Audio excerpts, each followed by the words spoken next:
Dave, we expect you to get in a cab and make the 20-minute trip over here to the Verizon Center. We got a big one in the Big East, game 2 of our Wednesday showcase between Providence and Georgetown. And you see where they are in the Big East standings. The Hoyas ranked 24th in the country.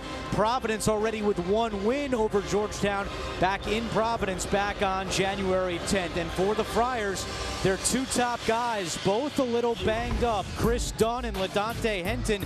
Henton's had a number of injuries, Coach, and he's been struggling the last couple games. But he's had a spectacular season, averaging over 20 points a game, even with the nagging injuries. On the other hand, you have Chris Dunn, 4th leading assist guy in America. He's got great size for a point guard. He gets in the lane, he finds his teammates. He's a much improved 3-point shooter and also is a great defender on the ball. These are 2 real stars. And then for Georgetown, you have Devontae Smith-Rivera. He's the guy that makes the Hoyas go. He's playing the point guard this season. Last year he was a 2 guard. He's got that old-fashioned game in that he can go into the mid-range area, but he also can make 3-point shots. He's a huge reason why the Hoyas are close to an NCAA tournament bid. But here's the big news today. Chris Dunn is in the starting lineup for Providence, but Ed Cooley told us his back locked up yesterday. He was not able to attend shoot-around this afternoon, and he's a game-time decision. He is in the starting lineup, but certainly something to keep an eye on, Coach. Yeah, we have to see in the first couple of minutes. And the other thing is he doesn't sit much, which is good for a guy with a bad back. He won't get sore sitting there. Underway at the Verizon Center as Providence looks for the season sweep of Georgetown. Trawick will take a 3 and hit. Good start for the Hoyas right out of the gate. Well, the senior from Philadelphia has really had a good year. A much improved 3-point shooter, making a very good percentage. And you see this little 1-2-2 3/4 court press. The Hoyas being aggressive early. Trawick leads the team, shooting 46% from deep, and here is Dunn with the ball, the sensational sophomore out of New London, Connecticut. Dunn feeds to Rosers for the slam.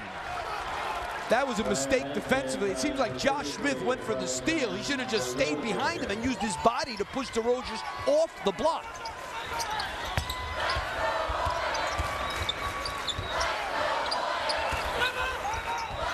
Trawick thought about another 3, drives into the paint, and he lost the ball going up. It'll stay with the Hoyas. As you see, Ed Cooley in his 4th year, he's done a tremendous job with this Providence program, taking them to the NCAA tournament last year for the first time in a decade. Shot clock does not reset. There is 9 to shoot for the Hoyas. Smith-Rivera off the mark, and it goes out of bounds to Providence. John Thompson III has his team at 15-6 this year, 7-3 in the Big East, now in his 11th season with the Hoyas. Georgetown coming off a monster win Saturday in Omaha against Creighton. Coach, you and I were there as Henton is not able to finish inside and the rebound to Georgetown, but the Hoyas just dominated Creighton start to finish here on CBS Sports Network. They were so good defensively. Now, Creighton helped a little bit, there's no doubt about it, but the Hoyas very solid defensively. John Thompson III's teams have been great defensively since he's been there. Actually at almost 40%. This is one of his worst teams at 40% defensive field goal percentage. Pretty good. Yeah, Creighton shot 20% from the floor in that game, and we have a travel against Georgetown and a turnover. Our officials today, Pat Driscoll, Tom Eads, and Paul Seltz.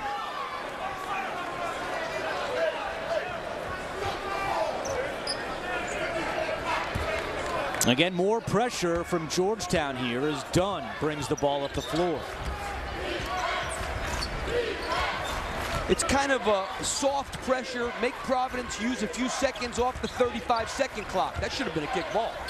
It wasn't, nearly a turnover. Dunn gets it back, shot blocked by Peak. And there is Peak all alone up ahead. L.J. Peak.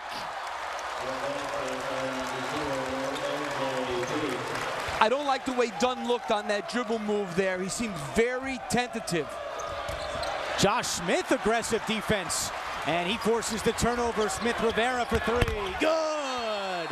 Georgetown runs out to an 8-2 lead, and a timeout is called for by Providence.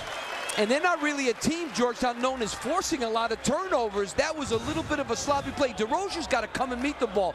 But Dunn there gets very sloppy. Hit it hand first. That's why it wasn't a kickball.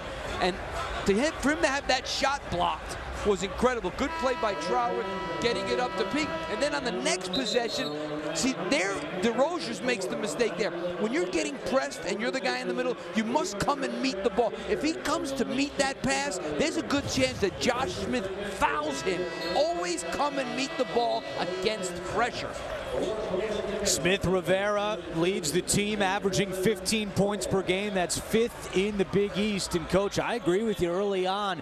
Dunn doesn't look his normal self. He's still trying to feel it out a little bit. But, you know, backs are a funny thing. We talked to Ed Cooley before the game, and he said, look, I don't know what to expect. It's so different case by case when it comes to a back injury. And Dunn with a terrible pass there and another turnover. A terrible pass, and a guy like him knows better, knows the game better. He stops, he crosses half court with a double team on him. Now the half court line ends up being another defender because you can't go behind it.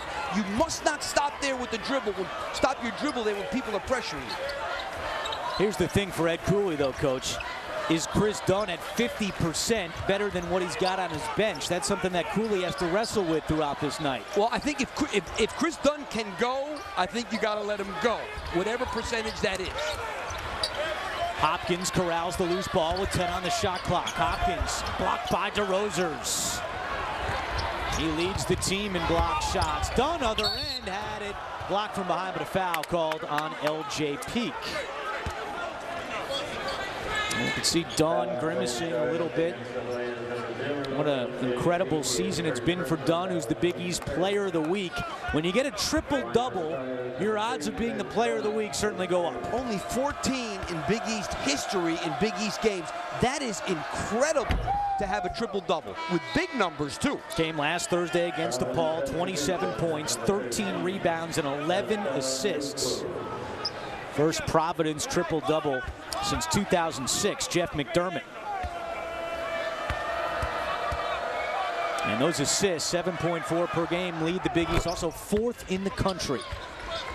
Dunn makes a pair. It's an 8-4 game, and now Providence responds with some pressure. And McDermott did his against a lower-level team. This guy did it against a Big East team.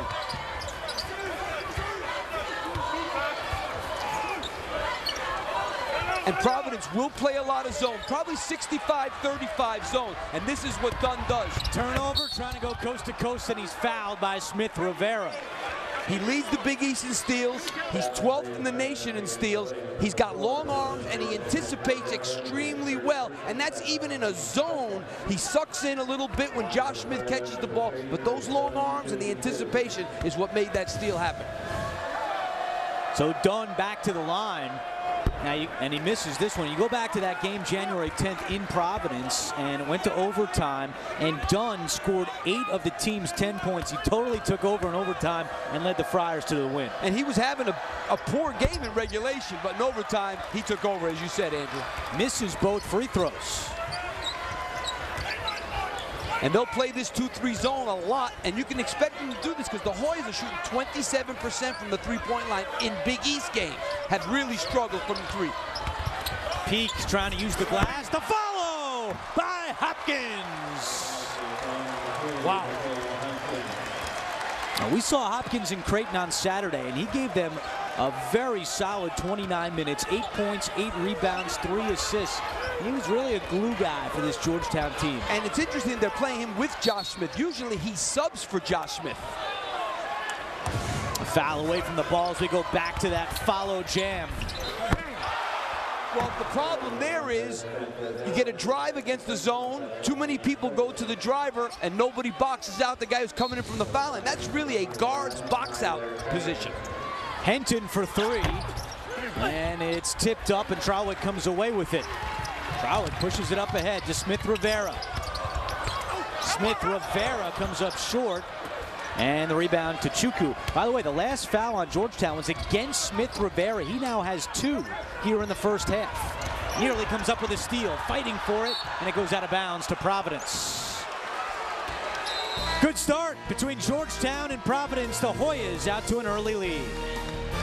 Back in our nation's capital, 15:44 to go first half. Georgetown out to a 10-4 lead with former Villanova coach Steve Lapis. I'm Andrew Catalan. Good start for the Hoyas, but Devontae Smith-Rivera with 2 quick fouls, Coach. Well, he's the one guy that Georgetown cannot play without. You can expect to see Trey Campbell, who's a good freshman, but he's a freshman point guard in this game.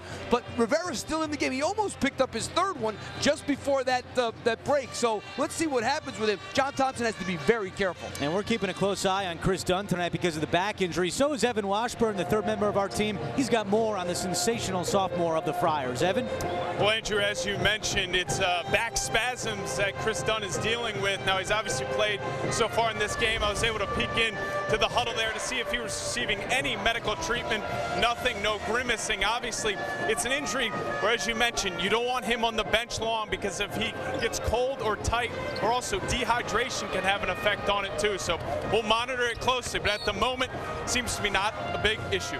Well, before the game, when we were talking to John Thompson III, Andrew, you asked Cooley. I said, Cooley, I'm sorry about sitting him out. And he said, oh, no, he doesn't sit out, this guy. He's playing every minute if he's playing. Well, he averages 38 minutes per game in the Big East, so you don't have to worry about him locking up if he goes back to the bench. He's not going to go back to the bench that much. There's a nice play there, and it's Chukwu finishing it off inside.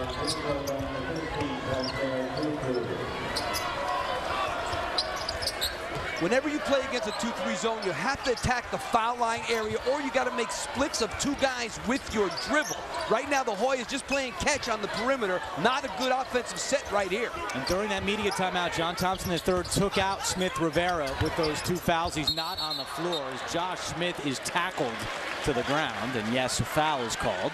Tyler Harris had about as much chance of boxing out Josh Smith there. I don't want to say as I would, because he has a better chance than I do, but he didn't have much chance there.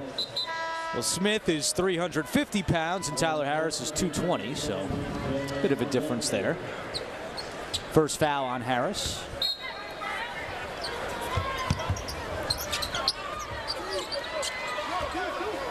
And they went to Trey Campbell here, which I don't blame John Thompson III. You can't mess around with Rivera.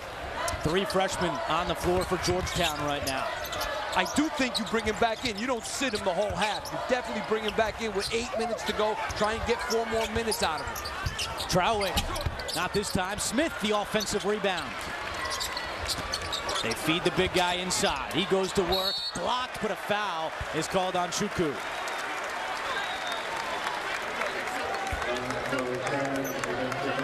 I really believe that you cannot play behind Josh Smith. You have to front him or 3-quarter, because if you play behind him, he will just bury you under the basket. He's too strong. Chukwu's got to use what he has going for him, his length and his quickness. Get in front of him, make them lob it over your head, and I think Josh Smith struggles to make an athletic catch when it's thrown over his head. Also struggles to stay on the floor. Smith only played 14 minutes on Saturday against Creighton. He was in foul trouble. In fact, in each of his last 4 games, he's had at least 4 fouls. So he's had a tough time staying out there. He goes 1 of 2 at the line. Straight man-to-man. The Hoyas used to play a lot more matchup zone than they're playing this year. This year they're playing about 85% man-to-man.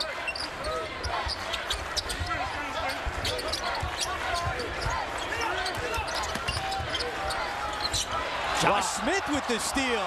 Look at the big guy move, and Dunn takes it right back. Now numbers for the Friars. Dunn, the dish to Harris, and he's fouled by Trowick, and Dunn goes to the ground and a little slow to get up. I can't believe Josh Smith got in a passing lane here. That is one heck of a steal. And one thing about Josh Smith, he should have just stopped. He shouldn't have dribbled it. He should have just stopped and found a guard in the middle of the floor. But this kid can really move for a kid that size. Now, the key for him is to keep getting in better condition, losing some more weight, but he has talent. There's no doubt. He averages 12 points a game, and he's the leading field goal percent shooter in the league. That passing lane is a 4-lane highway with Josh Smith. Get the fastest scores and updates for Providence, Georgetown, and all teams with the CBS Sports app. It's the fastest app for sports fans. Download the CBS Sports app now. Tyler Harris. And Copeland with the rebound. Got to make free throws on the road. Dunn missed 2. Now Harris misses. And Providence 3 of 6 from the line here in the first half. The Rosers got a hand on that one, knocked it out of bounds.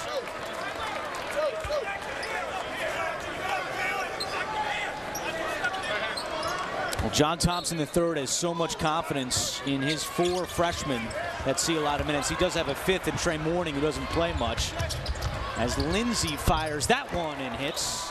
But it's these freshmen that have really spurred the Hoyas on here in the conference play. They've been playing excellent. They have 4 really good freshmen, and they can play them significant minutes. But Chris Dunn makes another steal. The guy averages 2.5 of them a game.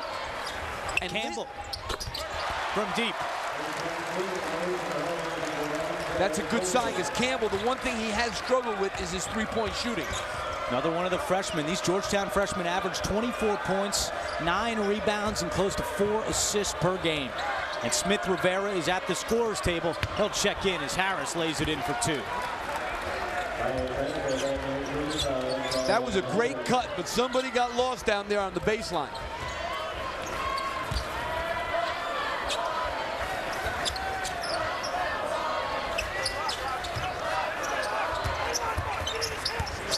Peak 15-footer, too strong, and Smith comes away with it, bulldozes his way in, but DeRozier's with another block. He averages 3 per game. Quickly the other way, go the Friars. Dunn from deep, it's good. Dunn ties it up at 14. Look for Providence to do that. They want to try to move quickly in transition. They are much better in transition than they are in the half court, because they don't really have a guy in the post that they can throw it to score. So getting some transition baskets is key. But that was a heck of a shot in transition by Dunn. Dunn's got 5 points.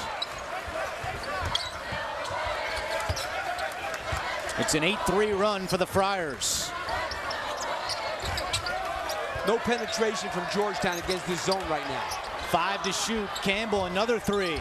Another good 3. Trey Campbell. Who needs penetration? Let's just throw it around the horn and just jack one up and it goes in. He averages 2 points per game. He's hit back-to-back 3s here for the Hoyas.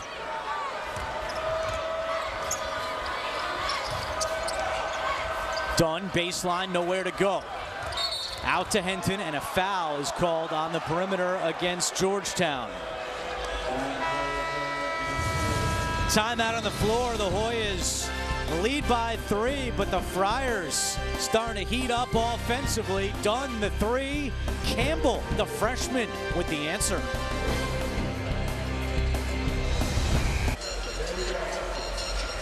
Back in Washington, D.C., and Chris Dunn getting stretched out during this media timeout. We told you the sophomore playing with back spasms tonight. He's not come out of the game as of yet. A big game it is, as both these teams have very impressive resumes for the tournament. Obviously a long ways to go, but Coach, look at the RPIs, 24 for Providence, 20 for Georgetown. Well, the league has been terrific this year, and everybody's benefiting from it. So these two teams looking like NCAA tournament teams right now. SOS strength of schedule, Georgetown 6th in the country. Well, Providence has made its last 4 buckets, heating up offensively. Well, you're going to stop it there. Look what happens. They got double mistake there. It was a good cut. They love that rub cut, Providence does. But John Smith has to chuck, don't let the refs hear me say that, chuck the cutter, and Isaac Copeland needs to feed him to the spot there. But what happens, both guys don't do anything. Tyler Harris ends up with a layup. And, you know, it's been a point of emphasis for referees to call it when guys chuck cutters, but I taught chucking cutters, and I think everybody does.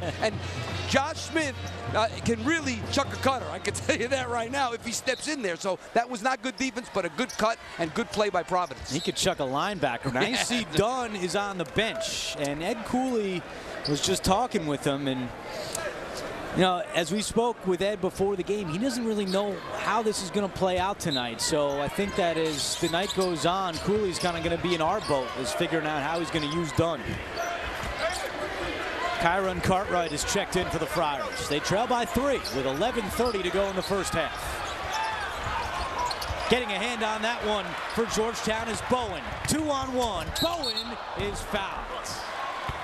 Bowen has great speed, an energy guy for the Hoyas, and he'll go to the line. Well, it almost like you felt like a turnover was coming. I know Ed Cooley felt it. I felt it watching, and guess who's coming back in pretty quick? Now, I don't know if he's coming in for Cartwright, but Chris Dunn is on his way back in this game. Yeah, Cooley said he likes to get Dunn out around the 12-minute mark, that media timeout of the first half, so nothing unusual yet with Dunn as he comes back in. He rested a long time. Yeah, about 30 seconds. Cartwright stays in, and Harris comes out. Playing now with 2 point guards, but Dunn is big enough and a good enough scorer where he can play off the ball. Bowen, the senior, knocks it in, a 51% free throw shooter. Dunn with 5 points, 3 assists, and 3 steals so far in this first half. LaDontae Henton has been quiet, 0 for 2, has not scored. Dunn inside. What a move by Chris Dunn. That's a big, big-time move. That's a pro move right there. He's got the size, he's got the athleticism, and his left hand, in terms of finishing, has gotten much better. We made a lot of Dunn's injuries so far tonight, but Henton also bothered by a few nagging injuries, and he's really struggled. 0 for 8 from deep in his last 2 games. And so far, nothing for Henton with 10 on the shot clock. 3 to shoot. Smith Rivera has to force one up. And it's short. Dunn the rebound. Outlet up ahead. And Henton will go to the line. Nearly put that in. Crowd wanted to travel. Well, Chris Dunn has really gotten so much better with this left hand. Now, a little bit of what we call matador defense, when you wave the cape at the guy coming through. You got to do a better job, Trey Campbell, in that situation of helping on the penetration, especially against a Providence team that doesn't shoot the ball that well from the three-point line. Give some help. Matador defense. I like that. A little Olay. Bro, you wave the cape like you do with the bull when the bull's running at you. I think that's how it goes. I like it. Henton 1 of 2 at the line, and now 6th all-time on Providence's scoring list, breaking a tie with Marvin Barnes. So 6th all-time. What a career for the senior LaDontae Henton. Smith Rivera, too easy, getting to the rim for 2.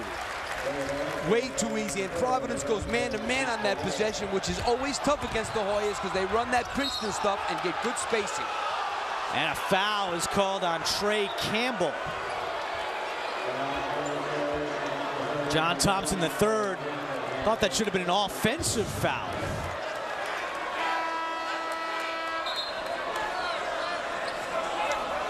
Let's go.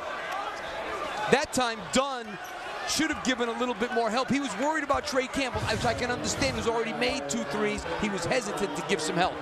7th team foul on Georgetown, so 1-1 for Dunn. 7 points, 4 assists already. Not to mention the 3 steals. And he misses the front end. Hopkins the board. Midway point of the first half here in our nation's capital. With Steve Lapis and Evan Washburn, I'm Andrew Catalan, our entire CBS Sports Network crew.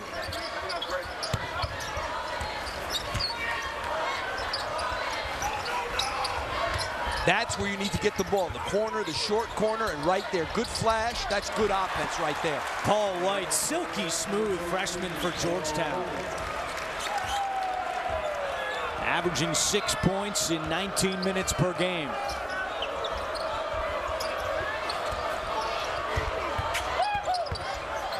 DeRozier's on the perimeter.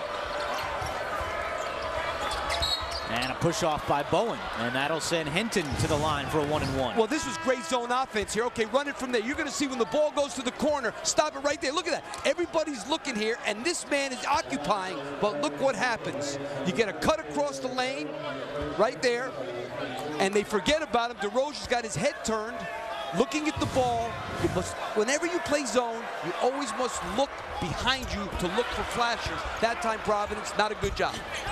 Bentel's put back off the mark, and Georgetown brings it up the floor.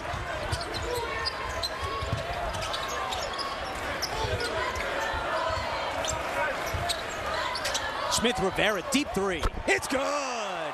Devontae Smith Rivera from deep. He's actually not been great from 2 this year, but his three-point percentage at almost 39% has been very good. His second 3 of the game, he's got 8 points. Dunn trying to answer, no. Bentel tip, no good. Hopkins had it go off his leg. No, it's Georgetown basketball.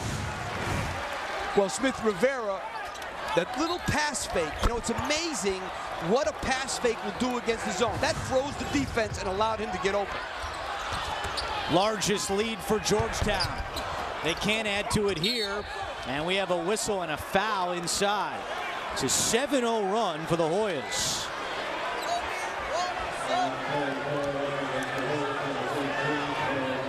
Fouls on Paul White.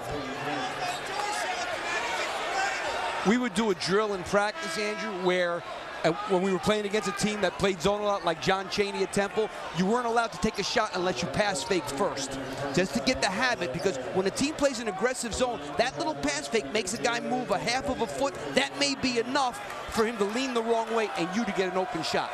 See the 1-and-1 tracker. Providence 0 for 2 on the front end so far. Bentel knocks it in as we send it over to Evan Washburn. Well, Coach, it's funny you talk about facing the zone, and that's something that came up yesterday. We spoke with John Thompson III, and a lot of media members were asking him, how's your zone offense improved? And he paused for a second, walked over to the side, knocked on some wood, and said, yeah, it's getting a little bit better, but I don't want to jinx it. Oh, yeah, and then what he said, Evan, also is that they've been moving better in the zone, and that's certainly a key part when you're trying to break it down. Providence played good defense the first time these two teams met. Well, they just did a couple of very nice things against the zone there. When they hit the corner, they flashed the guy and got an easy 6-footer, and there with the pass fake, Rivera. Hopkins had it knocked away. Here comes Dunn, a turnover by the Hoyas. And that was Providence back in their man-to-man.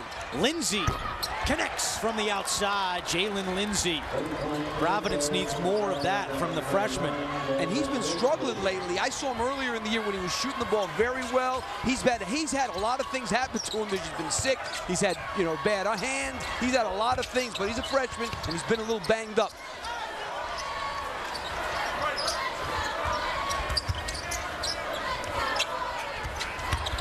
Smith Rivera had it poked away, but a foul is called. 7:47 to go in the first half. Georgetown has the lead by 4. It's a Big East matchup between Georgetown and Providence. The Hoyas lead by 4. Be sure to catch the new movie, Jupiter Ascending, from Warner Brothers Pictures in theaters Friday. Devontae Smith Rivera is ascending. He's got 8 early points, Coach. Well, he's ascended for sure. The thing about him that makes him so good is he's able to get in the lane off the dribble. He can pull up from 12 feet, and he can make 3-point shots. He's also a very physically strong kid. As a junior, he's having a terrific career and a terrific season for the Hoyas. Smith Rivera 2 of 3 from beyond the arc. He's got 8 points. Georgetown had a 7-0 run, gave them their biggest lead of 9, but Providence has scored the last 5 points in 48 seconds, so it's back to a 4-point game. And you see Providence back in the zone defense again. Let's see how Georgetown attacks it.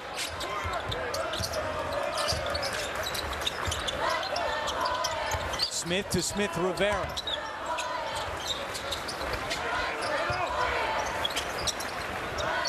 This zone is tough because Jalen Lindsay and Chris Dunn are on top. They're two pretty big guys. Copeland baseline jumper beats the zone. It all started with that little dribble penetration from the wing that drew the corner guy in the zone, and that's how they end up with the little jumper.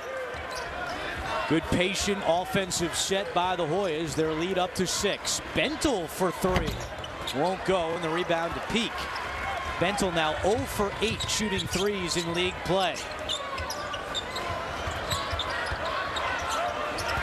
Smith on the deck, turnaround left-handed hook, in and out. Bentel clears.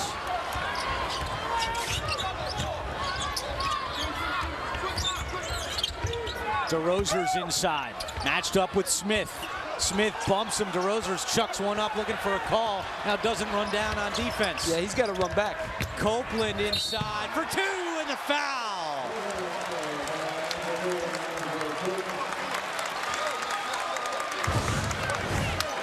Well, this is really a bad play by DeRozier's, and then that was not good defense by Lindsay. Instead of moving his feet, he sticks his hand in right here. You'll see it, and just lets him go. You got to move your feet and keep in front of you. Now, if you're DeRozier's, you're probably thinking, well, my man Josh Smith doesn't get down the court quickly either, but that's no excuse. You've got to run down on defense. Well, why don't we play 5-on-4? We have 5 and they have 4. Exactly. Not worry about Josh Smith.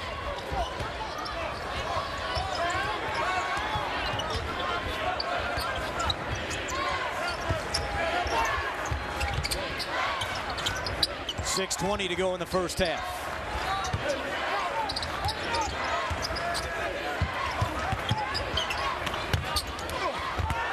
No call, block on Chuku.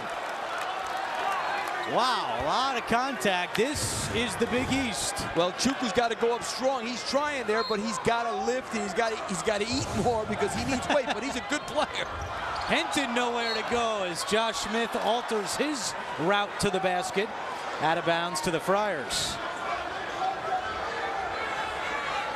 It'd be nice if somebody told me I had to eat. Yeah, no. I wish Nobody that tells us that. No. Bento off the glass and good. Somehow Providence comes away with 2 on that possession. He's got 4 points.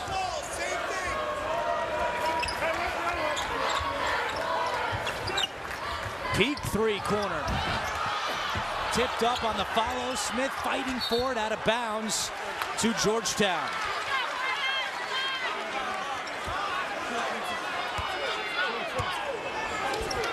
Well, Ed Cooley said he expected a physical barroom brawl type of game, and the physicality certainly picking up here over the last few minutes.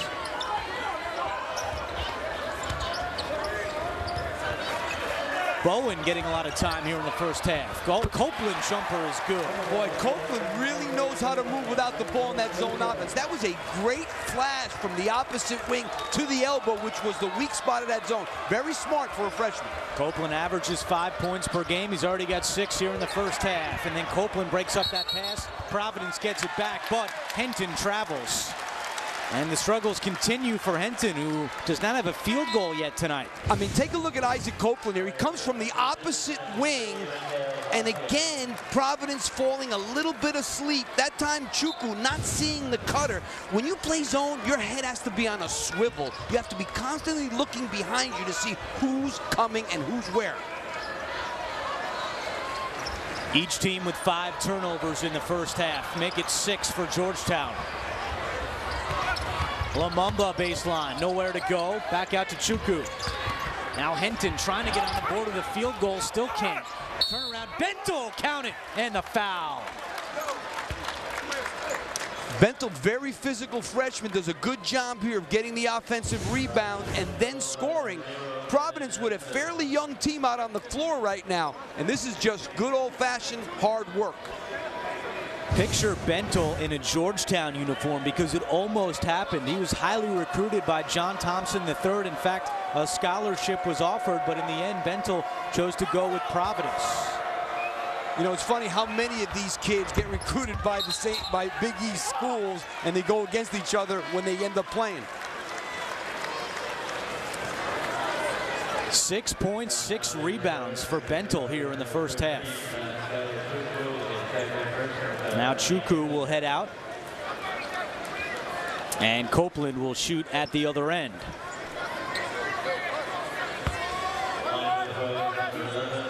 Foul was against Chuku. That's his second. Now a 1-and-1 for the freshman out of Raleigh, North Carolina.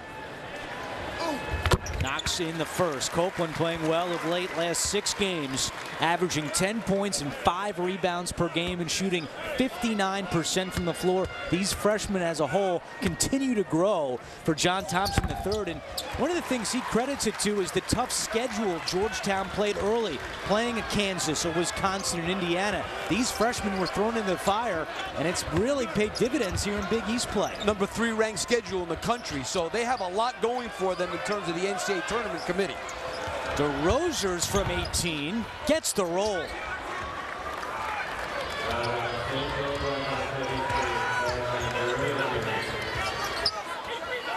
DeRozier's with 6. He's 3 of 4 from the floor. It's a 6-point Georgetown lead as we have 4:20 to go in the first half.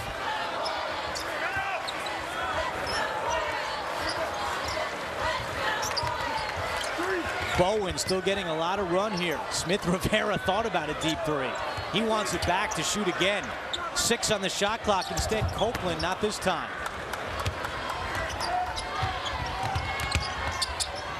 Henton in rhythm 3.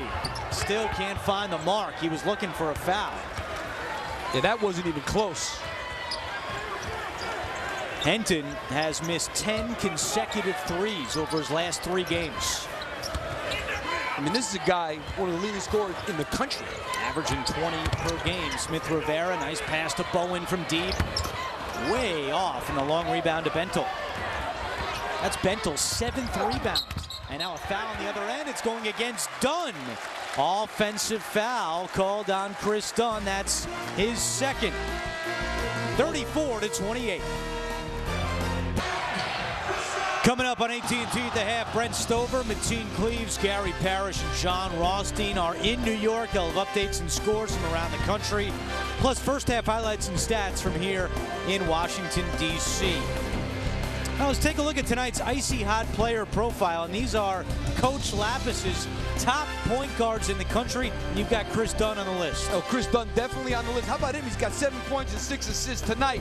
But Jerry Grant of Notre Dame, this guy's starting to climb into the conversation for Player of the Year, with Okafor and Kaminsky having a super year. Melo Trimble, the terrific freshman from Maryland, leads the nation in free throw attempts. And Delon Wright from Utah, the Utes back now. Larry Krystkowiak doing a terrific job. Chris Dunn, we didn't know what to expect with the back spasm. Looking okay, 7 points, 6 assists. How about that? 6 assists, averages 7 assists, is the 4th leading assist man in the country. He's also a much improved three-point shooter. He can finish in the lane as he does here with his left hand. He started the game a little shaky, but that back looks pretty good to me, and I'm sure it looks even better to Ed Cooley. And he's had to carry his teammate with that bad back. LaDante Henton still with just 1 point. He's 0 of 5 from the floor. Providence has to get him going. DeRozier's active defensively, and another turnover by Georgetown. That's their 7th. Henton is fouled, and he'll go to the line.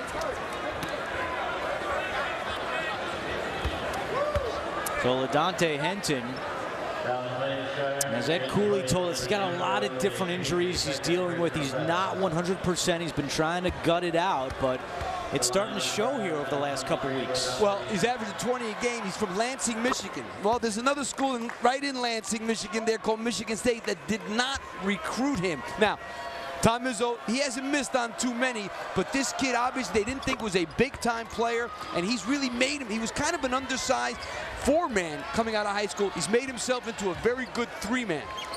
This is his 123rd start. That breaks the Providence college record.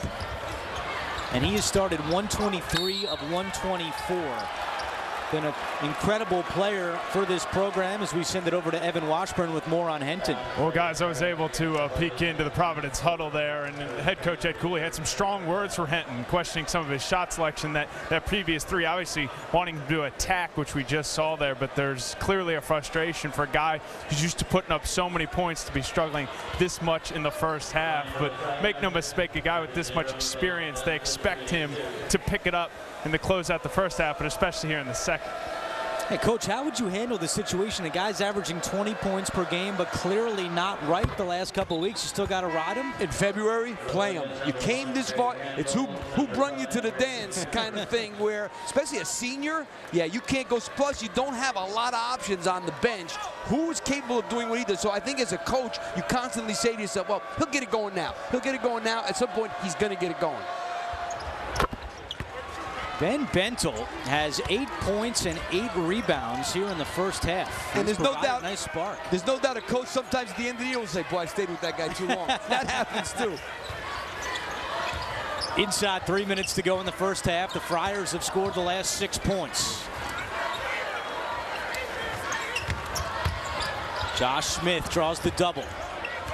Reggie Cameron is checked in for the Hoyas. Only averages 5 minutes per game. Cameron's wide open on the other side of the court. There's 5 on the shot clock. Campbell, there's Cameron for 3. And Henton, the weak side board. You know, the zone is doing a good job of limiting Josh Smith's touches. He's not involved in this game at all.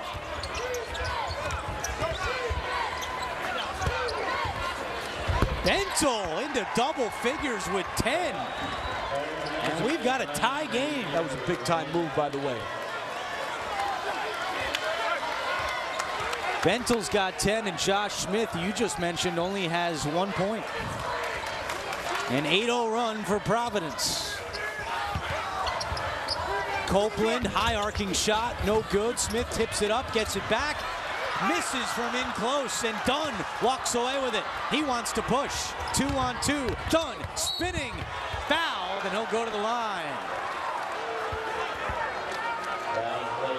So Dunn will go to the line, but right now the spark is coming off the bench, or not off the bench, but from the freshman Ben Bentel. Well, he does a good job getting really deep position there. And unfortunately, the Georgetown freshman not physical enough to keep Bentel from getting into the lane so easy and dropping that jump hook. Dunn's free throw is good. He's got one more, and he's got 8 points here in the first half to go along with 7 assists. So Bentel and Dunn looking like they're good candidates for double-doubles tonight.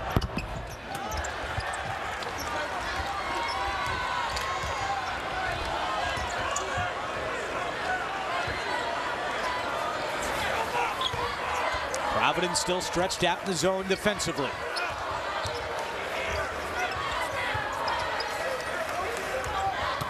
Smith looking for his first field goal, and he's got it.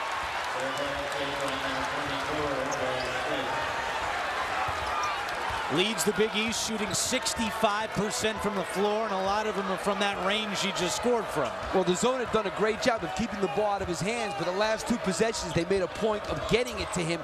He is a big load down there. They need to throw him the ball more. Lumumba inside. Cameron stripped it away, and Smith pushes it up to Campbell. Campbell with speed, blocked, but Copeland picks up the loose change and scores. That was a great job by Copeland running the floor and not assuming that Campbell was going to get something there. That's why the Hoyas were able to score. Ed Cooley hollering at Pat Driscoll for a call. There's an 11-second differential between game clock and shot clock. Henton finally hits LaDante Henton. And a timeout is called. This is a big, big-time crossover. I know Henton made the shot, but what Chris Dunn did with this dribble move really made this whole thing happen. Watch him here. He does split stop it. Now what? You've got a decision. I got to stop him or worry about it. Well, Henton hasn't made a shot. I think I'm going to do the job on Dunn, and the job is not done on Dunn because Henton knocks it out. Well done, Coach. Henton with his first field goal of the night, and we've got a tie game at 38. Shot clock is turned off. How about this? A far cry from the first matchup between these two teams. It was 23-21 at the half back in Providence on January 10th. And you know, Providence was a little slow in getting started, but with this kid here, you always got a chance because he makes his teammates better. Nothing is more important than a guy who makes his teammates better. Not only is he a scorer, but he finds guys. This kid is a big-time player. I don't know if he's going to be can be the Big East Player of the Year. He's close. I'm going to lean to Sterling Gibbs at the moment, but that could change in the next 3 weeks. It was Georgetown that called timeout, and they will hold for the final shot here of the first half.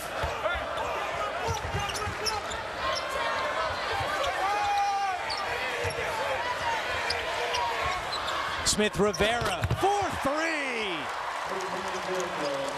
And Providence can't even get it in bounds. That's the way the first half ends. And the Providence bench is very upset right now. You've got to think they said, don't let Smith Rivera shoot from deep. Well, you got a 5'11" guy, and you got your hand down. LaDante Henton's nose base, 6'6". Get your hand up. Rivera will not be able to shoot that. He's only 5'11", 6 feet.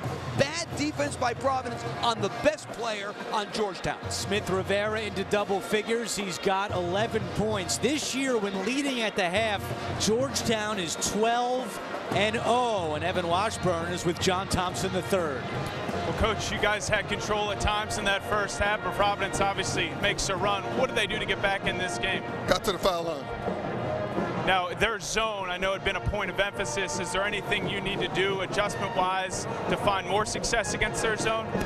Obviously, we can move it around a little more. We scored 41 points, so it's not like we're not scoring points. We have to do a better job. It's more so our defense, I think, than our offense right now. Coach, thanks for the time. Thank you. It's a good one in the Big East. That's the end of the first half with Georgetown leading 41-38. After the break, stay tuned for AT&T at the half. You're watching Wednesday Showcase on CBS Sports Network, the 24-hour home of CBS Sports. Start of the second half here in our nation's capital. Game 2 of our Wednesday showcase on CBS Sports Network, and Georgetown leads by 3 back courtside with former Villanova coach Steve Lapis. I'm Andrew Catalon. When these two teams met back on January 10th, they combined for 44 points in the first half. Tonight, Georgetown already with 41. Well, people talk a lot about scoring being down in college basketball. Well, we have 41-38 tonight. A tremendous first half. A lot of things going on, but two teams that are really going after each other and a lot of transition.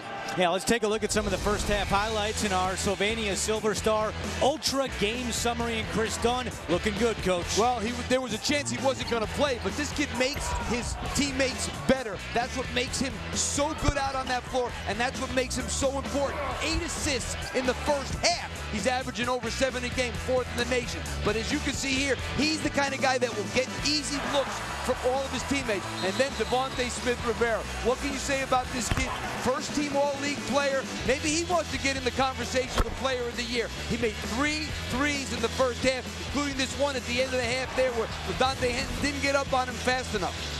You heard John Thompson III, who sounded a little Greg Popovich-like when he talked to Evan Washburn at the end of the first half about the free throws. Providence got to the line 19 times in that first half. And that's what's keeping Providence in the game, because they have 10 less field goal attempts than Georgetown. What's doing it for Georgetown? Why does Georgetown have this lead? 6 of 12 from the three-point line, and they have struggled to make threes in the Big East Conference, 28% this year. Let's check in with Evan Washburn. Well, guys, I spoke with Ed Cooley. His biggest adjustments for this second half, we've got to make some free throws, and we have to defend the three-point arc. He felt like they got more physical. That's how they were able to get back in this game. He says Dunn's playing at about 75%, but he is gutting through it. How do they get Henton more involved? He said we have to get him shots going to the basket. He's pressing right now, guys. Good stuff, Evan. And Georgetown with 6 made threes in that first half. As you said, no doubt a focal point for Providence defensively here in the second. DeRozier's had it stripped going up, and a quick turnover by the Friars. That's their 8th tonight. How about Dunn? It's 75%. He's got 8 points and 8 assists. That's pretty good 75%. He's better than a lot of players, even at 75%. Dunn in position for his 7th double-double. Josh Smith doubles down low. Georgetown has done a great job in their half-court offense against the zone. They've had a lot of great possessions. That was another good one. You get the ball to the foul line area, which is what you need to do against a 2-3, and then they go high-low to Josh Smith. Just Josh Smith's 2nd field goal of the night. Dunn, great pass to DeRozier's for 2. Another assist for Dunn. That is his 9th of the evening. His career high is 14. It came earlier this year against Navy.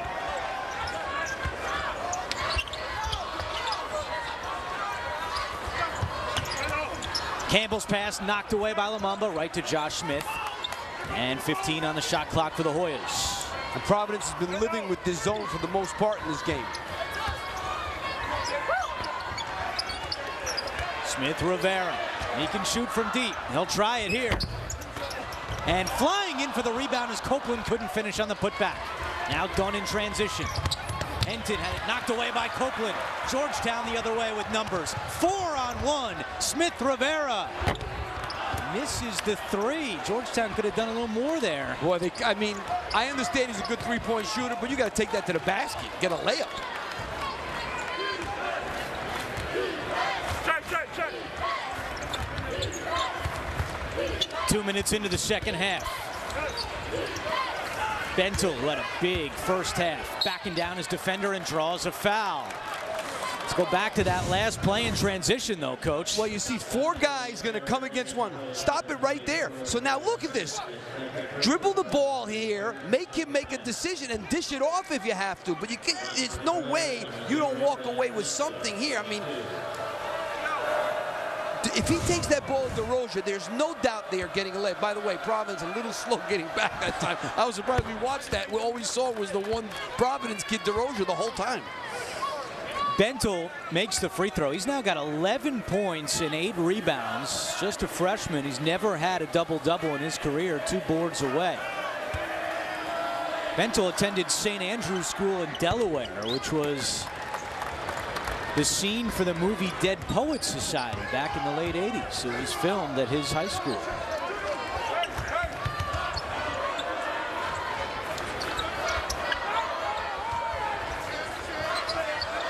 One-point game here in Washington, D.C. Georgetown at 7-3 in the Big East. Providence at 6-3, and Smith is fouled.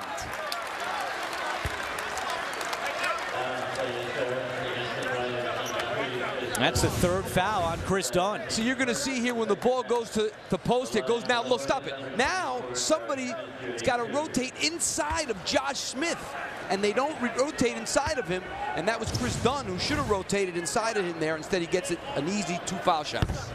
And he misses the first. Smith is from Kent, Washington, and he grew up hating the Seattle Seahawks. In fact, his favorite team was the New England Patriots, because at the time Drew Bledsoe was their quarterback. He was from Washington, so Smith started liking the Pats. So this past weekend, it was his Patriots against his hometown team. And I said to him before the game, I said, did you talk trash to some of your buds back home? He said, all day, every day. He loves seeing the Seahawks lose on Sunday, even though he's from Washington. And he better be careful, because you know what? This guy might end up playing in that league someday. I'm serious, because he moves, he's quick, he's big. I wouldn't be surprised. And you know what he does? He's pretty durable. He doesn't get hurt for a big guy. Great move by Dunn. And by the way, if any of his buds tried to talk trash back to him, I mean, come on. Where are you going against 6'10", 350? That's right. Providence with the 1-point lead after the hoop by Dunn, who's now into double figures with 10. He's a penetrating maniac, I'll tell you. He can get in that lane as good as anybody.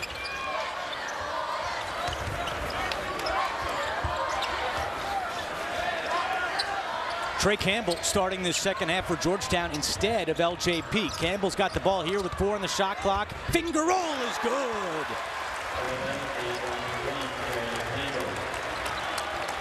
Trey Campbell has 8 points, and John Thompson III with a show of confidence here for Campbell. And I can see him playing over Peak, even though Peak's going to come back in the game. Campbell doing a great job tonight. Peak is at the scorer's table, and back and forth we go. Hoyas now lead by 1. And a zone now by Georgetown. Dunn penetrates, lost it. Smith up ahead to Campbell. 2 on none. Campbell for 2.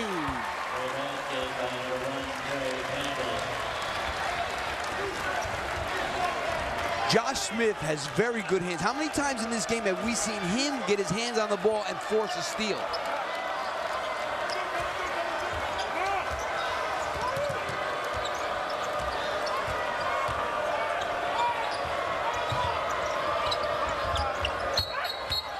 We have a whistle away from the ball. And a foul is called. Well, Josh Smith may not be a shot blocker at the rim, but he'll block some on the floor, and Trey Campbell with his 8-point, Hoyas up 3. Big battle in the Big East, and Georgetown leads by 3. Don't forget, coming up after our game, follow us into the studio for a full breakdown of all the action on the hardwood. Inside College Basketball is coming up next right here on the 24-hour home of CBS Sports. That's CBS Sports Network. And Trey Campbell, something to talk about. Really picking up his play, Coach. Well, he's really been good. He's making threes tonight. He's getting out in transition.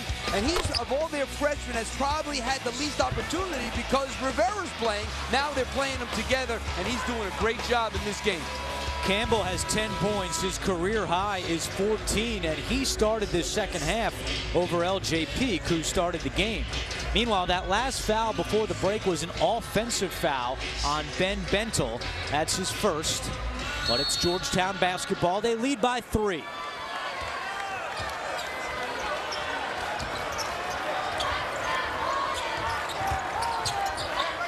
Georgetown, since losing to Providence back on January 10th, has won 5 of its last 6. Their only loss was at home to Xavier last week. And despite that loss, they still stayed in the top 25, ranked number 24, and the Hoyas cough it up. That's their 8th turnover. Good defense that time by Chris Dunn, getting inside and not allowing them to throw it to the post area. DeRozier sets the screen. Dunn nowhere to go. Good closeout defense by Georgetown. Bentel had it stripped away, gets it back. Shot clock does not reset. 12 to shoot. Got to look opposite, DeRozan. Harris floater. And the rebound to LJ Peak.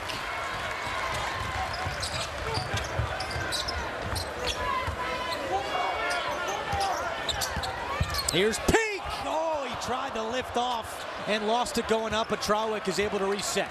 Bentel came over and he thought twice about it. That could have been a poster right there. Trawick fouled hard, and Trawick will go to the line. Almost took a picture of this play right here, Coach. I don't know. He kind of pulled it. It didn't even go to the rim.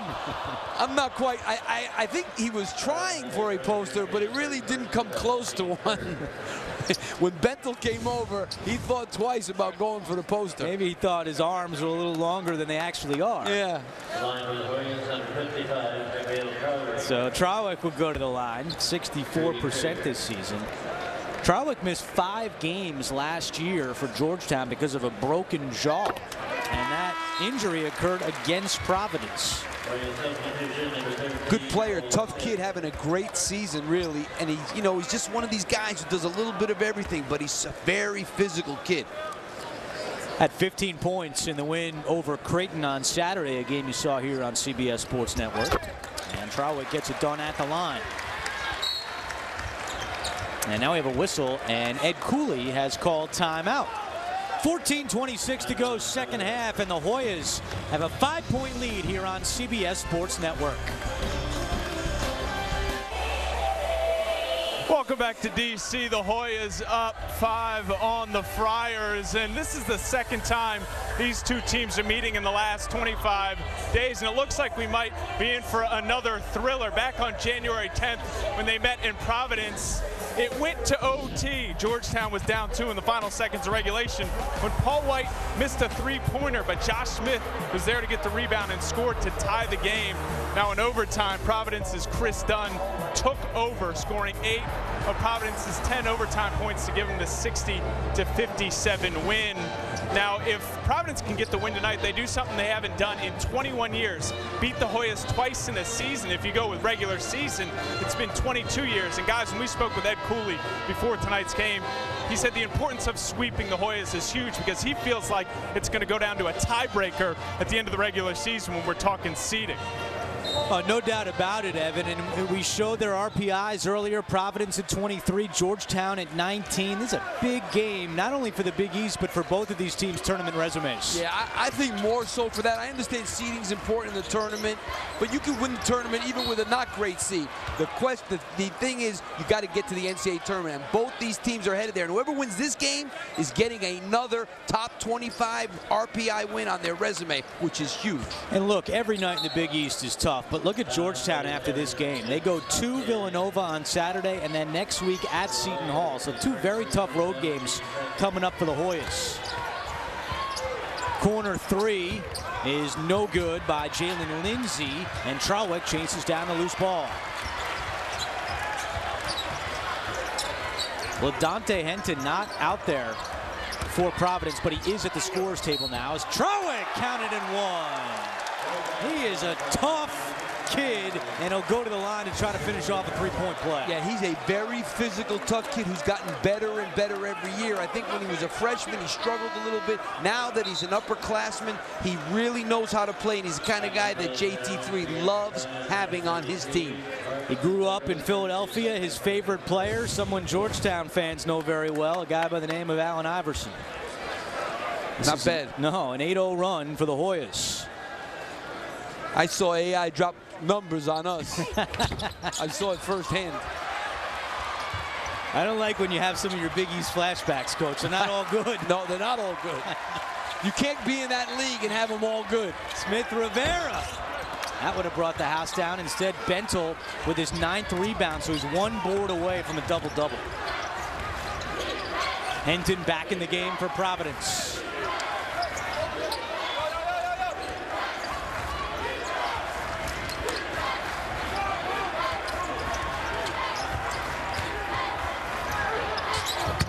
Three in the corner, a lot of contact, no call on Lindsey.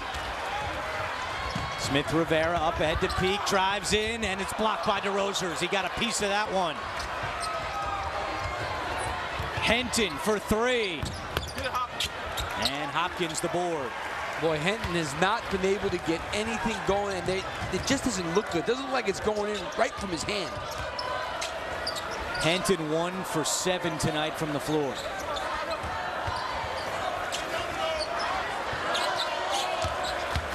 Trowick fouled by Bentel. I was joking with you about some of the nightmares you can have in the Big East. You did very well in your career against Georgetown, 8-7. I know that everyone's like, oh, that's not very well, but Georgetown, very good team. You did very well in D.C., 4-4, and of course 85. You got the last laugh there. Well, that was an unbelievable night, but I'm surprised that we had a winning record because Georgetown had some good teams in those days, obviously, but you never know how you do it. Smith with the flush, and Georgetown, little separation now, 53-44. Smith has 7 points. It's a 10-0 run. Largest lead here for the Hoyas.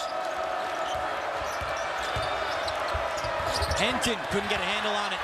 White now, up ahead to Peak. LJ Peak, and the foul! Ed Cooley looking at Tyler Harris saying, why would you foul there? Well, certainly if you're going to foul, that's a bad pass right there. And they're off to the races. And that kind of foul is not a good foul. If you're going to foul him, you got to hammer him. I'm not saying, you know, throw him in the stands. I'm not saying that. I'm saying you got to hit that arm hard so he cannot score or let him go. And Providence calls timeout. Ed Cooley's hot. He's got every right to be. Yeah, that's a soft play. You know what I mean? Ed Cooley's guy, and Ed Cooley's team from when he was at Fairfield, known for being very tough and very physical. That was a very untough, unphysical play by Harris. It's a 13-0 run by the Hoyas. And here's how they've done it, Coach. Well, they've done a lot of it against this zone by penetrating, attacking, making some steals on the other end, getting in transition. The zone really starting to break down. There was an example of it right there, another miscommunication. And then when you throw the ball away on top of it, bad things happen, and that's how that run has come about. Some good half-court offense, some steals on the other end, and Providence not getting it done on the defensive end especially. Well, here's what we were talking about just a short time ago with the RPIs and the strength of schedule. Georgetown at number 6 played Wisconsin, Kansas, Indiana, Villanova, Florida. What a schedule that John Thompson III has put together. And as we mentioned, it's really helped his team mesh as a unit here in Big East play. And I think right now the Big East, good move there, strong move by LaDante Henton. He needed that. The Big East looking at 6 bids right now. St. John's took another bad hit last night. I mean, not losing at Butler is not a bad hit, but losing games like to DePaul, those are the kind of games that have hurt them, even though DePaul's much, much better. That was the first Providence field goal in 5 minutes, and Devontae Smith-Rivera says, take that, a big answer for 3. And this zone has hurt Providence. They haven't been able to make any three-point shots, and that has really hurt them, and they're not getting dribble penetration right now either. Cartwright is playing the point. Providence last in the Big East, shooting the 3 at just 30%. Henton trying to change that number, and he does. Swishes at home, and now back-to-back buckets for Henton. And one thing about Henton, he can score in bunches. He seems to be getting his feel right now. And man-to-man for Providence, that was a good move because the zone was getting eaten up. 4-3 tonight for Providence. Smith lost it, and Harris has it. Here's Dunn. And he is tied up, and a foul is called, and Chris Dunn now holding his head on the ground. Well, Providence has got it down to 10, but Georgetown looking good. The Hoyas have been doing a great job in the second half, and this guy Rivera from the three-point line tonight has been on fire. Look at Jack. I mean, that's the way to get around here in the Verizon Center. He's cute. Let me tell you. What a legend. How about that? Well, today is National Signing Day, so don't miss our coverage of all the latest as the future of college football takes shape with CBS Sports National Signing Day, presented by American Family Insurance. That's tonight at 11:30 Eastern, right here on CBS Sports Network. Well, Devontae Smith-Rivera heating up. He's got 4 threes tonight. Well, he's been terrific, and he's the leader. The thing is, when you have a guy like this on the floor, again, we talk about guys making their teammates better. He brings a level of confidence to JT3 first and to his teammates second. And you know, he's one of those guys, whenever he shoots it, whenever he drives it, you feel like something good is going to happen. And he's a tough kid. He can shoot it, and he can get it in that lane and finish. Just a good all-around player. Preseason player of the year in the league we're talking about here. Dunn is 1 assist shy of a double-double. He's got 11 points and 9 dimes, and he knocks in both free throws. So 59-51 with 10:49 to go. LJ Peak picked up that last foul before the timeout. He's got 4, so the freshman is out of the game. Aaron Bowen, the senior, back in.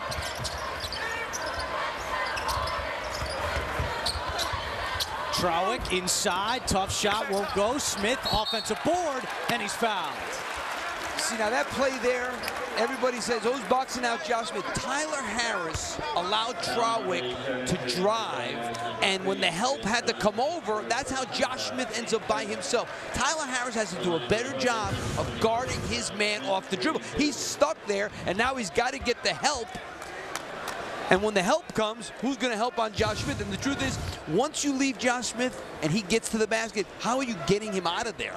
You have no chance once he is in the lane with both feet in the paint. And Coach, how about this? Chris Dunn was called for that foul. That is his 4th, and Ed Cooley has to take him out of the game. This is not going to be long. I can tell you that right now. There's a lot of time left in this half. Wow, 10:31 to go. Dunn has to sit down. He's got to sit for 2 minutes, and you see where you are. If you start coming back, maybe you buy a little more time. But if this thing gets to 14, I guarantee you Chris Dunn will be back. Junior Lumumba has come in to take his place, and right now it's Kyron Cartwright running the show at the point for the Friars. Huge call there in this game. Henton. Oh, man, from the roof that went in. Wow. And he's now made 3 straight field goals. That was a big time shot. That's all I can tell you. Well contested, and I don't even know how he got it off.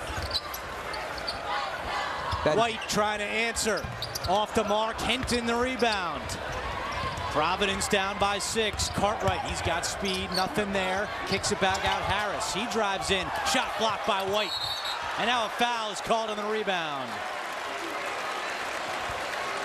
I mean, you see LaDontae Henton, who in the beginning of the game couldn't get anything going. Now he takes one to the basket. He's also made a couple of threes in a row. When you got a guy this day, that is a hard shot right there that he made. But Tyler Harris just now drives the ball. Ed Cooley's taking him out, which I think is a good move. He drives the ball in the lane. I know he's got fouled, but I'd take him out anyway. He drives the ball into the lane, and LaDontae Henton, who's hot, is standing behind him at the three-point line. He doesn't throw it to him. Instead, he gets his shot blocked. Yeah, Harris out with 4 fouls. Smith knocks in the free throw. He's got 9 points and 6 boards. So Harris with 4 and Dunn with 4. Let me ask you a question, Andrew. Who would you throw the ball to right now if you were Providence? Henton. That's right. I think the whole building knows that. Yeah, I think it's going his way. Don't forget Bentles had a good night as well. 12 points, 9 boards. But this is the problem with Providence. They are not very deep. They don't really have a third option behind Dunn and Henton. And right now, Dunn is on the bench. And Trawick is really favoring Henton, which is a good job. That's what he's supposed to do. The best thing that Henton can do is move to different spots on the floor. Now he's at the foul line area. Lumumba draws contact, and a foul is called on Paul White.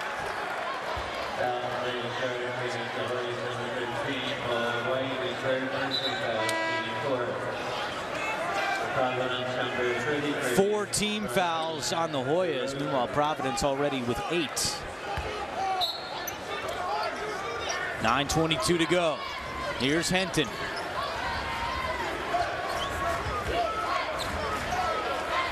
I'm curious to see how long Ed Cooley's going to go with Dunn on the bench. It's been a minute and a half so far.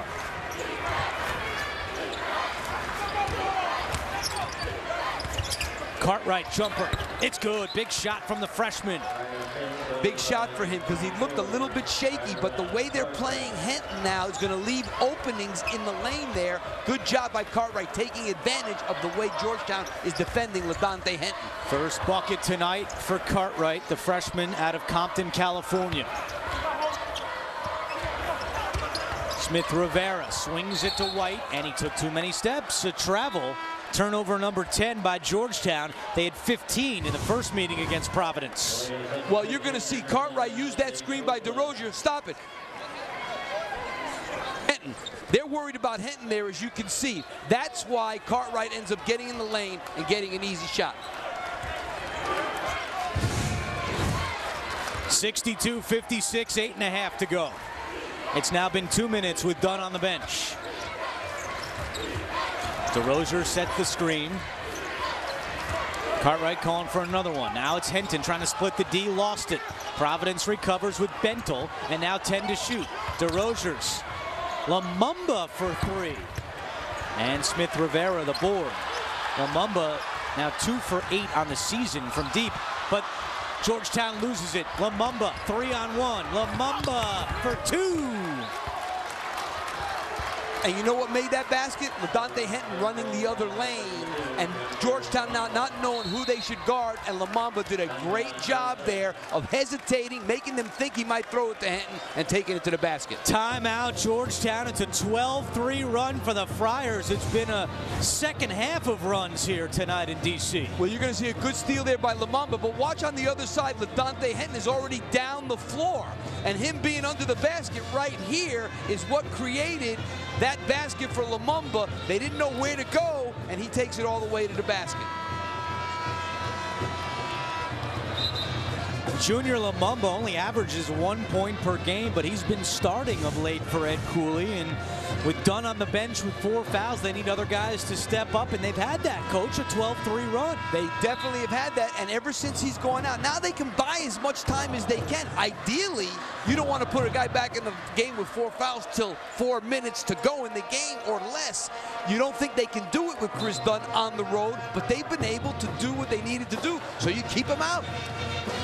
Here's the other thing, and again, we were told that Dunn is 75%. We specifically asked Ed Cooley, are you worried with a bad back if you put Dunn to the bench that it might tighten up again? He's like, don't worry, he's not coming out. Well, he's out right now, so how long with him on the bench do you have to manage that? It's another part of this here for Ed Cooley. Yeah, I got to think that Ed Cooley's not thinking back. He's thinking 4 fouls. Smith Rivera thinking 3, and he's got it. The Georgetown lead back up to 7. Great job by John Thompson III out of the timeout. Out of the timeout, a screen for Rivera that Providence didn't play well. Rivera knocks it out. He's been on fire from the line. DeRozier's took his eye off it, recovers. Lumumba baseline jumper, too strong, goes in, and the foul. Somehow he got the roll, and he'll go to the line. How did that go in? With Josh Smith fouling him on top of it. Junior Lumumba dancing here for Providence, going for 3 when we come back.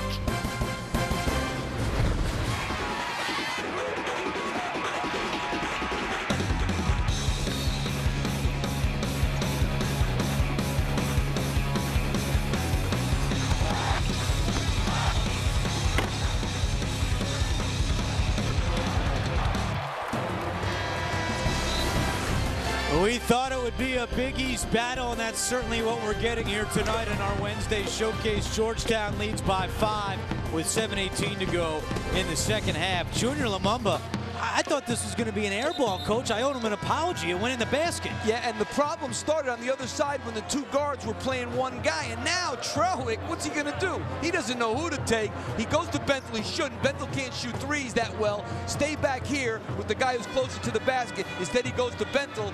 Josh Smith tries to save him and fouls. So Lumumba will go to the line to try to finish off a 3-point play. He's got 4 points.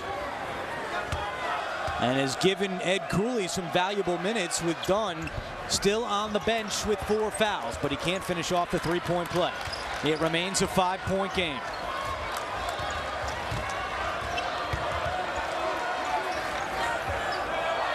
Providence did a nice job of getting out of this zone when Georgetown was eating it up and went man-to-man. Now they're back to the zone again. They just better know where Rivera is. He's got the ball here with 10 on the shot clock. Let's see if they reverse it back to Smith Rivera. No, a turnover and a foul is called on Georgetown and Trawick. Let's check in with Evan Washburn. Well, guys, I was able to listen in to Ed Cooley's huddle there. He was actually very poised. He's happy with the way his team's obviously got back in this game, and the point of emphasis was what they were going to do against Georgetown's now zone defense. LaDante Henton was very vocal in this huddle about what they need to do defensively. We've obviously seen that pick up there, causing that turnover. The other thing that he kept mentioning is we've got to get back to transition. It's a staple of what Providence wants to do offensively. And that's a great point, Evan, because that's why they shot so many free throws in the first half, 19 free throws, because it was more of a transition game, and they were getting fouled on the break.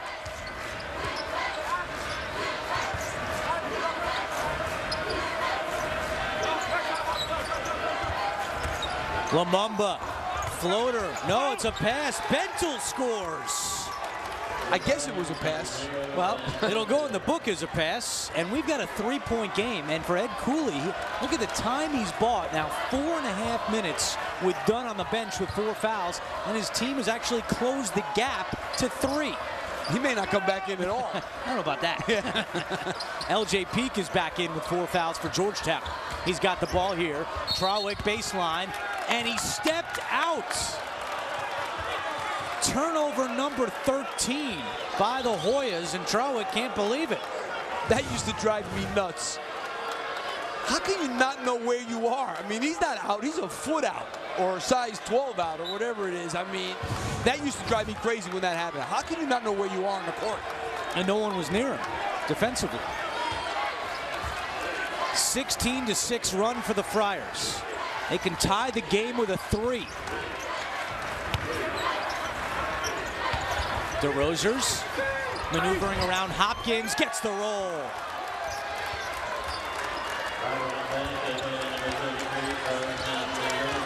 Josh Smith is on the bench with 3 fouls. Now he's off the bench, heads to the scorer's table. A 1-point game here in D.C. Smith Rivera, nice dish to Hopkins, but he has to back it out to Trawick. Now 3-ball for Copeland, won't go. And Lumumba chases down the loose ball. Providence can take the lead with a bucket. Really good job defensively by Cartwright, blocking up that middle and not allowing Trawick to drive. Inside 5 minutes to go. Providence looking for the season sweep of Georgetown.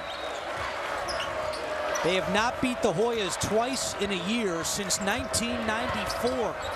Henton tied up, somehow gets it to DeRozers, and the Friars go on top. I'm serious, Andrew. Chris Dunn, I don't know if you bring him back in now.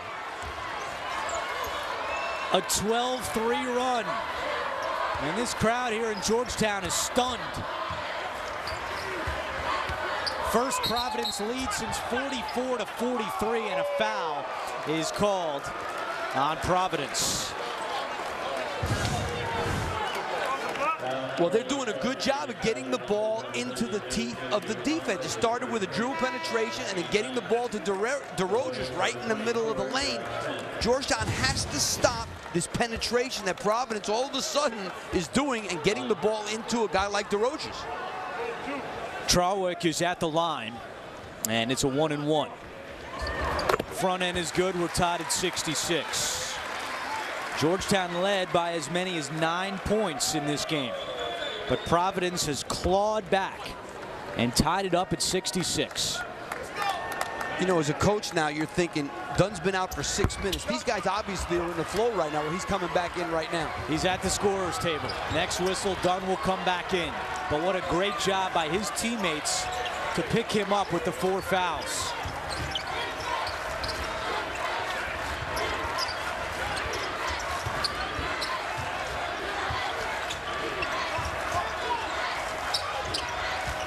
Cartwright gets around Smith with 10 on the shot clock. Bentel drives, poked away by Smith Rivera. Bentel gets it back. DeRozers with 2 on the shot clock. and he's fouled. Wow, Georgetown bails him out with 1 on the shot clock. We are set for a big finish here in D.C. College basketball on CBS Sports Network is being brought to you by Sylvania Silver Star Ultra Headlights. Set for a big finish here in our nation's capital. Providence and Georgetown tied at 66. Providence with an 8-1 run over the last 3.5 minutes, Coach. Boy, they've done a great job of moving the ball and getting to the areas they want to get to against the zone, whether it's by dribble penetration or by throwing the ball into the lane. So they have not relied on three-point shooting, even though Hinton made a couple a little bit earlier. This last run has been all about things near the basket. The last foul was on Copeland, who bailed out Providence with 1 on the shot clock. So Ed Cooley's team will go to the line with 3:46 to play. Yeah, Andrew, and DeRozier's was taking off from, like, I mean, he's not Dr. J. He's not going to take off from outside the key. I don't know why they fouled him. He was going to be stuck in the air. He was taking off from Dulles, which is 30 miles away. He makes the front end, and Providence back on top by 1. DeRozier's makes them both. And Dunn is back on the bench, so Cooley decides to pull him back. How about that? What do you think? Well, I don't know. I guess because he knew he was going to be on defense. They knew it was a 1-and-1. Whether he missed it or not, they're going to play D. Now we'll see if he brings them back in quickly when they go to offense. So Junior Lumumba and Kyron Cartwright continue to be out there for Providence as Copeland misfires, and the rebound to Bentel. Bentel with a double-double for the first time in his career. That was his 10th rebound to go along with 14 points. And maybe Dunn got stiff sitting out. You know what I mean? We don't know what his back is like right now after sitting out for 7 minutes. Well, he was at the scorer's table before that last media timeout. Now he goes back to the bench with 3 minutes to go in the game. 10 on the shot clock for the Friars. Hinton runs into Smith, gets through him, puts up a shot. In and out, rebound to Bentel, had it stripped. And Smith Rivera slows it down for the Hoyas. Peak drives, finds Smith Rivera, not open, couldn't shoot the 3. You can see Providence is making a distinct effort of shading Smith Rivera in this zone. Copeland lost it, a turnover by the Hoyas, that's their 14th. Providence with 2 timeouts remaining, Georgetown with 3 timeouts left. Georgetown has to, Providence has to continue to try and dribble penetrate the gaps in this zone and get it in the lane.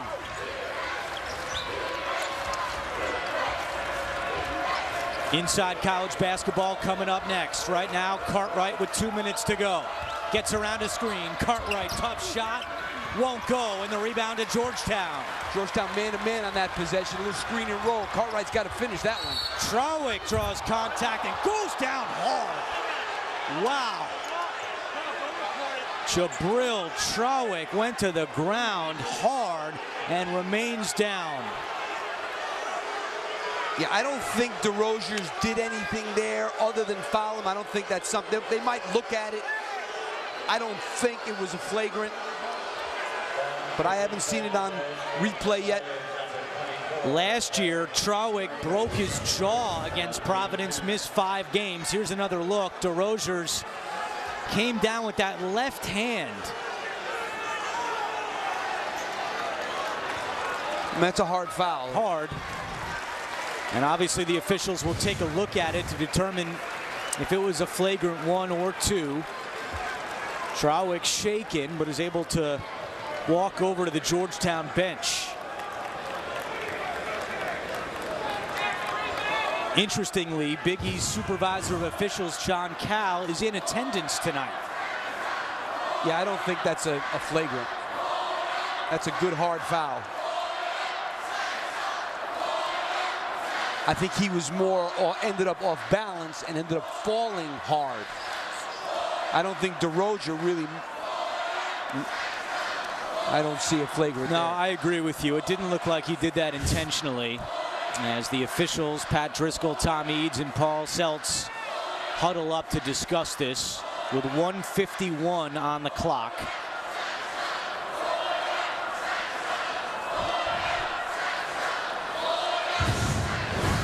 One more look at this. I mean, there could have been an offensive foul there the way he hooked. The foul goes against Cartwright before the shot, they call it. Cartwright's right. Cartwright gets hooked there, and they call the foul on him. I'm surprised they're discussing this long, to be honest with you.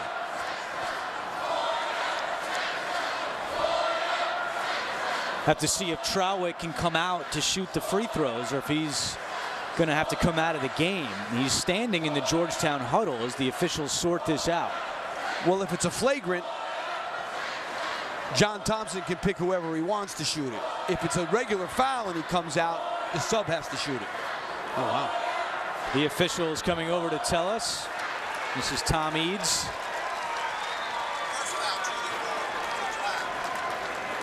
And there is John Cal, the supervisor of officials for the Big East, who's in attendance tonight, longtime official. Had a great career as a referee and stepped into this role with the Big East, and he had a great view at that foul. All right, what did Tom Eads tell you, Coach? He told us it's a dead ball technical foul. No, there's a foul on Kyron Cartwright first. That made the ball dead, and DeRozier's is a technical foul, so it's called there's no flagrant one on a dead ball. It's basically a flagrant one, but since the ball is dead, it's called a dead ball technical foul on DeRozier's. So they're going to shoot twice. I don't think Ed Cooley is too happy as Pat Driscoll relays that message to him. I got to be honest with you, I have to disagree with it. And the only reason it's not a flagrant one is because it happened on a dead ball. You can't have a flagrant one on a dead ball. And the flagrant, or whatever, the dead ball technical came after the ball was dead because of the foul by Cartwright. Ed Cooley is hot. Yeah, I don't blame him. He is hot at the officials. Yeah, I'm very, very surprised at that. And Trawick is on the court, so he will shoot. There is John Cal again, who I'm sure he'll be huddling up with the officials after the game to discuss that one. I'm sure that Ed Cooley's going to be on the horn with John Cahill, if not after the game tomorrow morning, I guarantee you. I don't agree with that.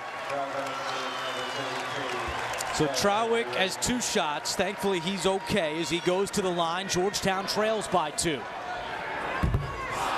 And he misses the first. DeRozier's with just his 2nd foul. What a huge call. Big call. Oh, my God.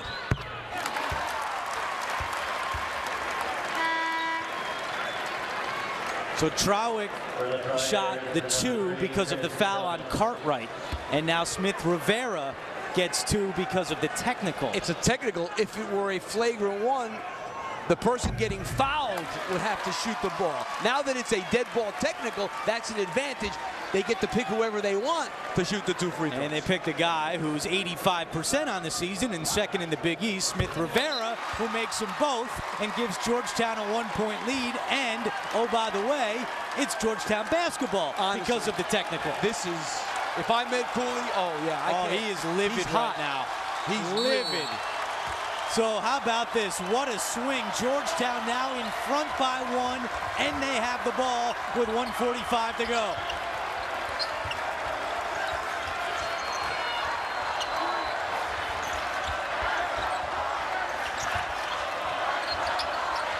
Fans on their feet, chants of "Let's go Hoyas" here in Washington, D.C. 90 seconds left. Josh Smith inside. Blocked by DeRozier's. Dunn back in the game as the rebound. That was a great play by DeRozier's. Pick and roll with Dunn. Let him get in the lane. Henton draws contact and a foul is called.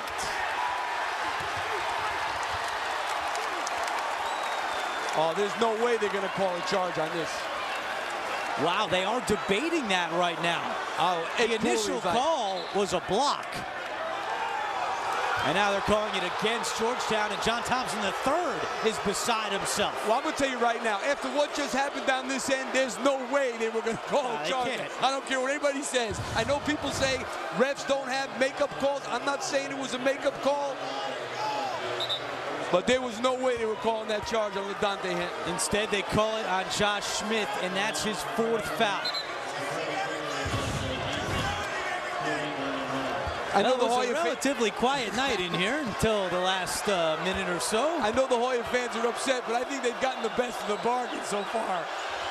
1-1, and Henton ties the game at 69. He's got 15 points and 5 rebounds. He's got 1 more free throw. Providence back up by 1. And Providence sticking with that zone. I was always afraid to play zone in this situation. I always wanted to know where everybody was. They got to find Rivera. The Hoyas got to find him, and the Friars got to find him. Final minute here at the Verizon Center. They also have Smith, who's a very good passer on the low block. Get in the zone. You want to get it inside and see if he can kick it out to somebody. 10 on the shot clock. Smith Rivera draws contact and a foul.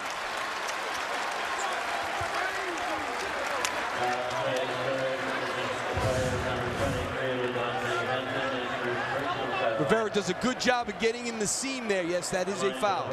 It goes on Henton. Remember, Dunn, who was also in on that play, has 4 fouls. Now Smith Rivera, who's an excellent free throw shooter at 85%, goes to the line.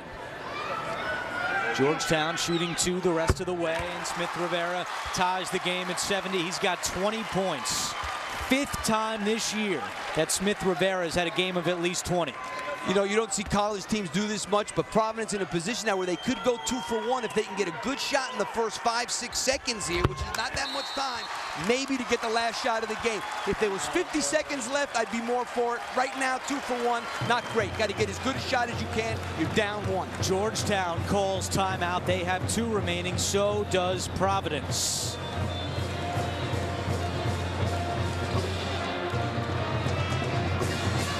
Providence has not defeated a ranked opponent on the road since 2004. 31 straight losses against ranked teams on the road. Coach, if you were in Ed Cooley's huddle, what would you draw up here? Well, what I'd be drawing up is Chris Dunn, who's very good going to his right with a screen and roll here with DeRozier's. Get Henton in this corner and let him turn the corner, try and draw some help. If they help, you kick it to Henton. If they don't, pull up right here.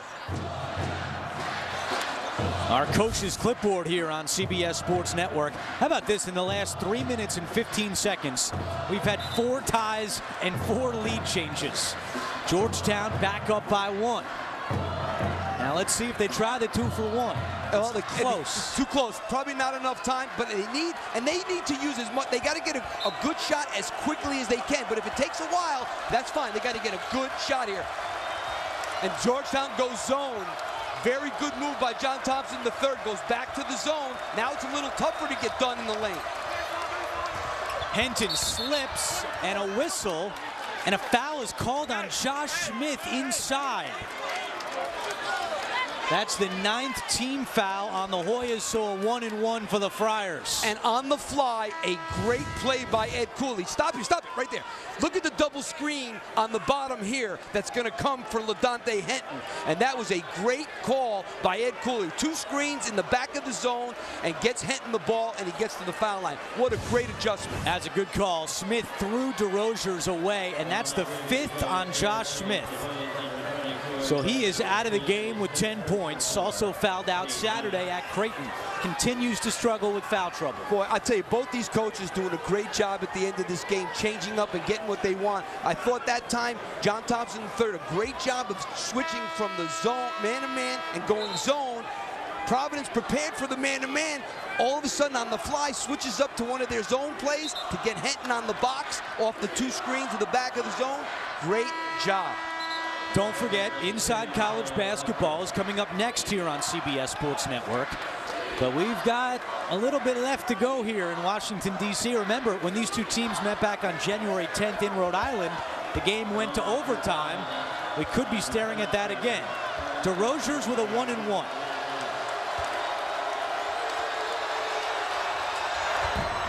Makes the front end. We're tied at 71. 13 points for Carson DeRozier's tonight, the 5th-year senior out of New Hampshire.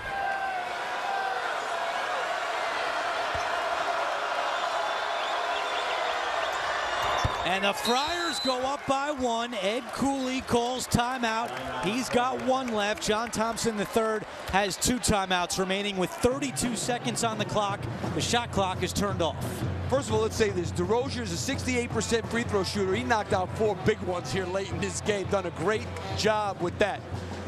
Now, the Hoyas, I couldn't tell you what defense Providence is going to be in. Obviously, they played both man and zone in this game. I'm going to think that Georgetown is expecting the zone because it's been effective, but you could see Ed Cooley going man-to-man here. I say stick with the zone. They've been able to keep the ball out of Rivera's hand. They got to shade him.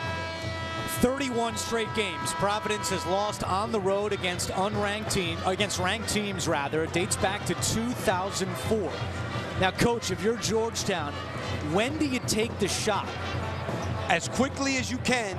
You have to get the best shot you can. You don't have to force it up. You've got 32 seconds to get yourself a good shot. No, you don't want it to come down to 5 seconds to go when you take it.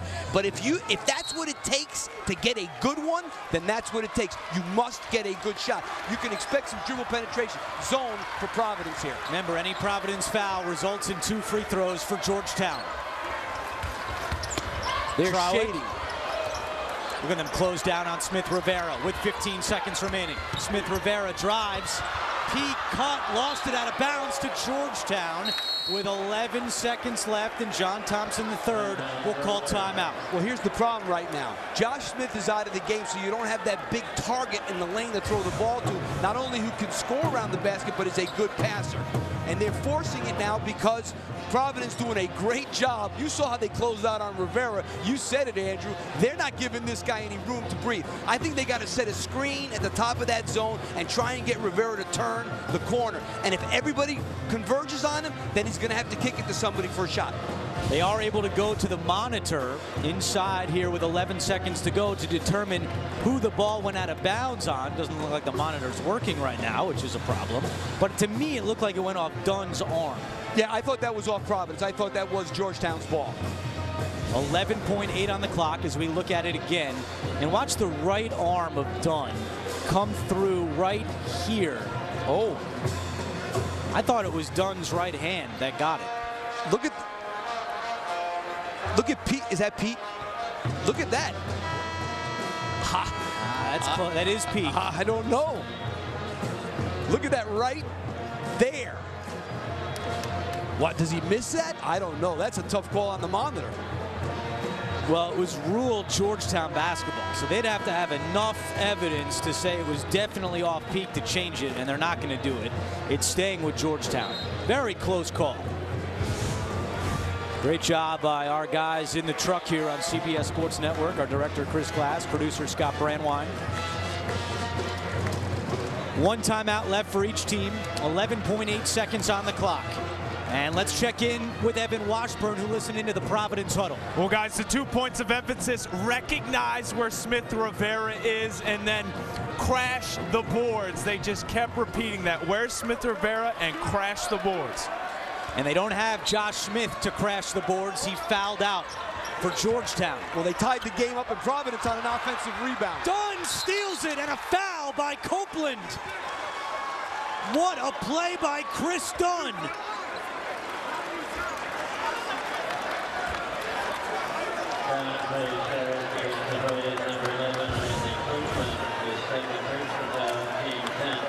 LJ Peak, you have a freshman taking it out there, so in this tough situation and Providence is putting pressure, bad things can happen, especially with a guy who's one of the leading steal guys in the entire nation. Just not a good play there. Guys standing around, not really screening, didn't get anything going. It was a freshman trying to inbound to another freshman. Bentel now with 2 free throws.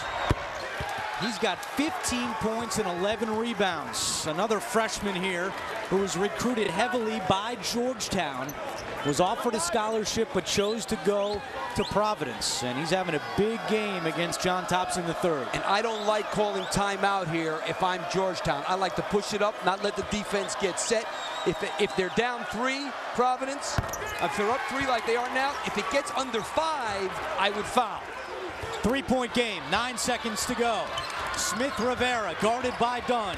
Smith Rivera for 3. In and out. Rebound to Henton. Ball game.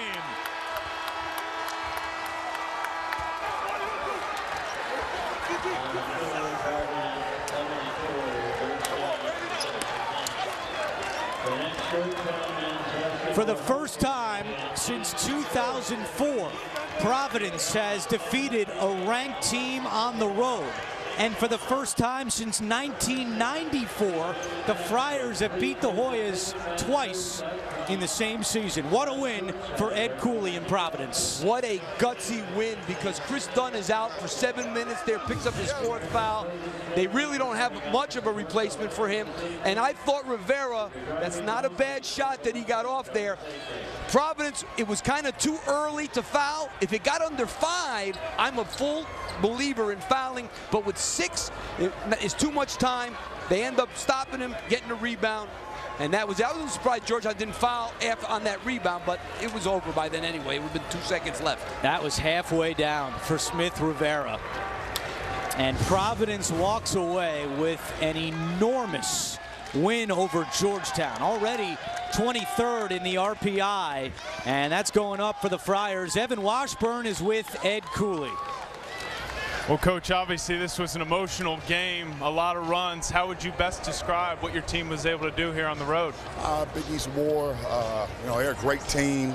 We're coming off a tough loss. I mean, it was ebb and flow, emotions everywhere. I'm just really proud of our kids' resilience, proud of their toughness, and, to come in here to get a win against a nationally ranked team, I'm really proud of the group. I'm curious, at the 10:31 mark in the second half, Dunn goes out with the 4th foul. You take him out of the game.